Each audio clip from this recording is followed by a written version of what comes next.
So I want to talk about. We briefly talked about it before. I want to talk about what's the difference between a short film and a feature film. Okay. For the sake of people who are going out to produce their own projects, produce their own film, what's the difference between a short film and a feature film? A short film's a short film. I think anything below 40 minutes or whatever, and a feature film's like an hour and 45 minutes technically. You got it. He'd be like a featurette or something. But all the advice that, I didn't say advice because I'm projecting my own Experience. Yes. All the advice that I'm giving doesn't just come from me. It comes from an independent producer who I had the pleasure of talking to while I was PAing a set. And he just sat down and started talking to me. And I started asking him about, what are mistakes that actors make. And he says the mistake that actors make is that they don't try to make that first feature film. He's like, your first feature film is probably not going to be very good. He's just being honest. He said he spent $23,000 on his first feature film. And it was a zombie movie, but he got it done, and he was able to sell it.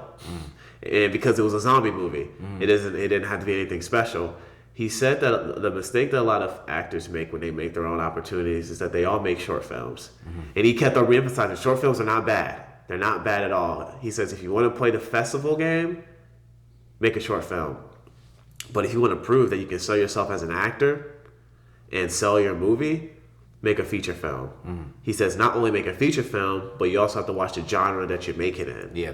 It has to be horror, sci-fi, something that sells. He says you can't make a drama with a bunch of unknowns because no one's going to buy it. Right. He says you can mix drama in. The trick is, if you want to make a drama, mix it in with horror, mix it in with thriller, mix it in with sci-fi. But he says that the reason why short films don't work is because you can't sell a short film. Right. Like I said, he reemphasized again, I'm not saying short films are bad. They're great for building a reel. He's not saying don't be a part of a short film. But as far as if you want to use your resources, your own resources, make a feature film. Yeah, and I agree. If you want to use your own resources, make a feature film. Feature film, you can go straight to consumer. You can start selling it. Short film, you're at the mercy of your master. You're at the mercy of whoever wants to buy it or whoever doesn't.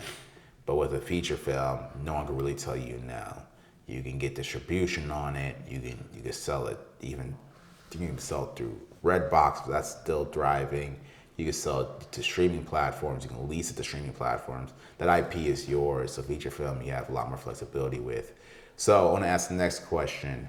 How do you feel? What's the difference between a short film and a trailer, or short film and a sizzle reel?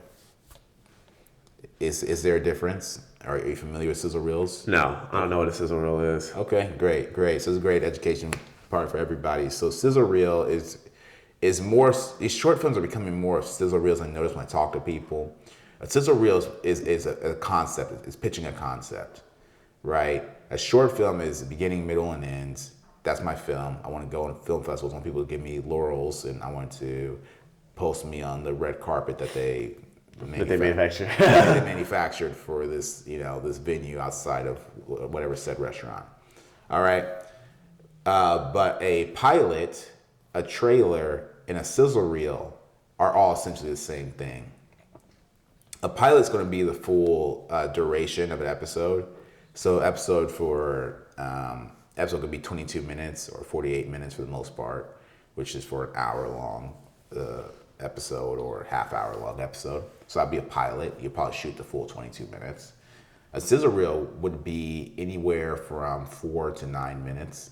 A sizzle reel is kind of what Whiplash was really going for. Yeah.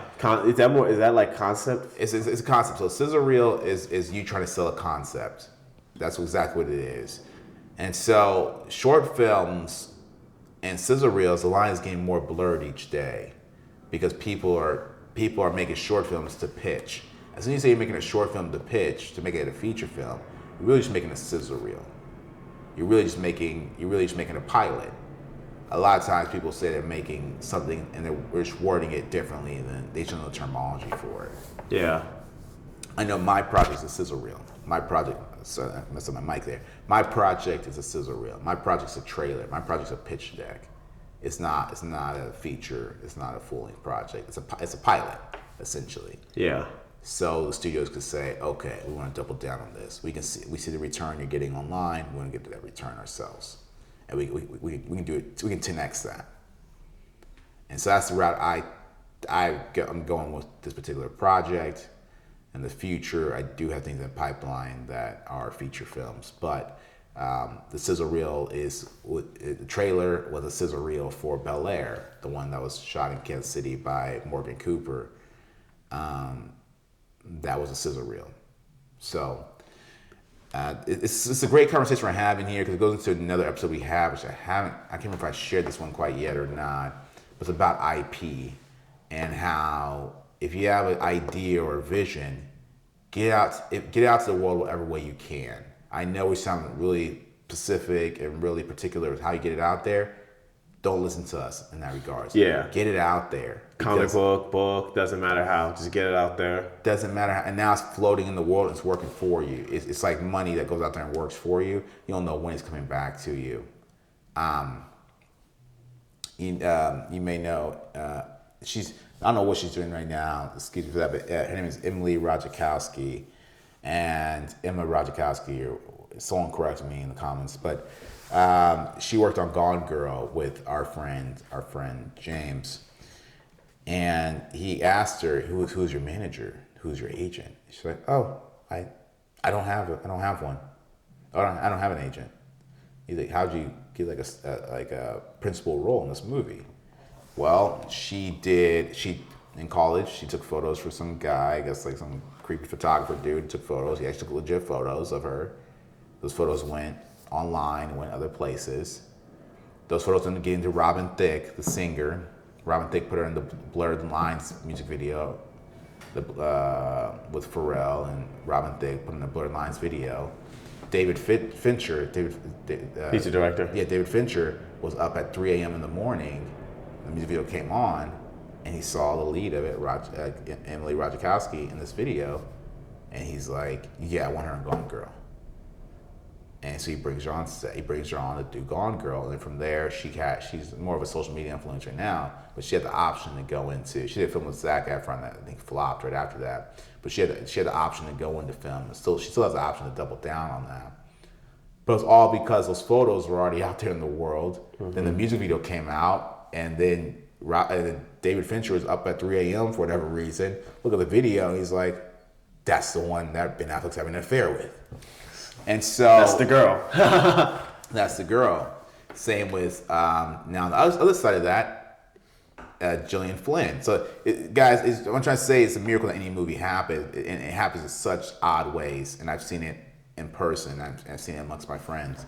But then same with Gillian Flynn. Gillian Flynn is the writer, one of the best writers that I know of. She's from Kansas City.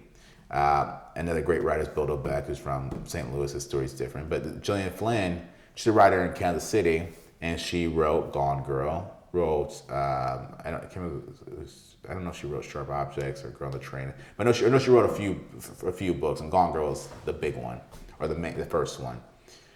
And when Hello Sunshine got a hold of it, Reese Witherspoon's company got a hold of it. They want to turn that book into a movie. So Gillian Flynn makes it a screenplay. Somehow it gets over to David Fincher. David Fincher decides to direct this movie in Missouri. Yeah, Cape Girardeau, my college town. In your college town. Yeah. And then somehow David Fincher's up at 3 a.m. and he sees Emily Ratajkowski. You see how this whole thing works? Yeah. It can't work until what you have in your head is out there in the world. And that's what I'm trying to get at. It's crazy how that was literally filmed my first semester in college and how much of a big deal that was. Yeah. Yeah, that was a huge deal. And it's funny watching the movie, because I can pick out all those places. Because, I used to walk everywhere. Right. So because I used to walk everywhere in Cape, I know the layout pretty well. And now that especially downtown Cape near the campus, which is where they filmed a lot of it, and they filmed in this really nice neighborhood called Dalhousie as well. But it's funny when I see landmarks in the movie, it's like, hey, I know I've walked in front of that building like 10 times going to work, But yeah, that's a whole nother conversation though. But I do believe, and we have an episode about this, but I can't remember which number it is. But getting your IP out in some way is very important. And because you have to build an audience for it, because nowadays you can't be like Sylvester Stallone write a script, go up to the studio, and go to studio to studio trying to get that movie made, which is how Rocky was made. That doesn't exist anymore. Good Will Hunting with Ben Affleck and Matt Damon, they wrote that script together. They pitched it to studio to studio. They were declined, but eventually someone picked it up. You know, those days, unfortunately, unless you know someone, those days are over. You can't just be a regular, you know, you can't just be a regular and try to go out there and do that. You just can't, because there's more barriers now between the actor and the studios, you know? And that's why I say this quote, which it's hit or miss. But the quote I say is, today Hollywood's not about who you know, it's about who knows you. The reason I say that is because of the barrier of entry for Hollywood doesn't exist. Anyone go out there and submit for auditions. But because it's oversaturated in that sense, the gatekeeper's job has become a lot more important. Yep. And so they protect the writer, director, producers at all costs, and they don't want you anywhere near. There's no pitching. There's no walking on as a spec. There's none of that. And so now we're playing a game of not who you know, it's who knows you. So if you can make your own content, have your IP out there, it gains a lot of traction, then that's a game of who knows you. And now they want to meet you in person, who's responsible for this work. So get your vision out there to the world as soon as possible. You'll be respected amongst many men and many women. And then that's your entry into this game. Yes, sir. It's all about, Hollywood is filled with a lot of circles. And I think the goal of any actor is to try to, long term, is to try to get in one of those circles. One of those like important circles. Because if you notice, you see a lot of directors who use the same actors in all their movies. Jordan Peele, Christopher Nolan, Quentin Tarantino, Ryan Coogler, they all use the same actors in their movies. Like, oh my gosh, Michael B. Jordan's in another film. I wonder who's directing it or producing it or has some role in it. Oh, Ryan Coogler. You know, Daniel Kaluuya's in another movie. I wonder who's directing or writing this one. Oh, Jordan Peele. Christopher Nolan. He uses, the only thing that changes with Christopher Nolan is his lead actor. Otherwise, everything else is the same. It's usually Michael Caine, Cillian Murphy, and a lot of some other people who I can't think of, but mostly British actors. But Quentin Tarantino, Samuel L. Jackson is literally in almost all of his movies. Yeah. You know, except for Inglourious Basterds and another one. And Once Upon a Time in Hollywood. But it'd be hilarious if he was. It'd be hilarious if he was in Once Upon a Time in Hollywood. In some way, some fashion. Yeah. But yeah, so it's all about getting in those circles, or honestly, if you're that bold, you got to make your own circle. Exactly. You know, shout out to Russ.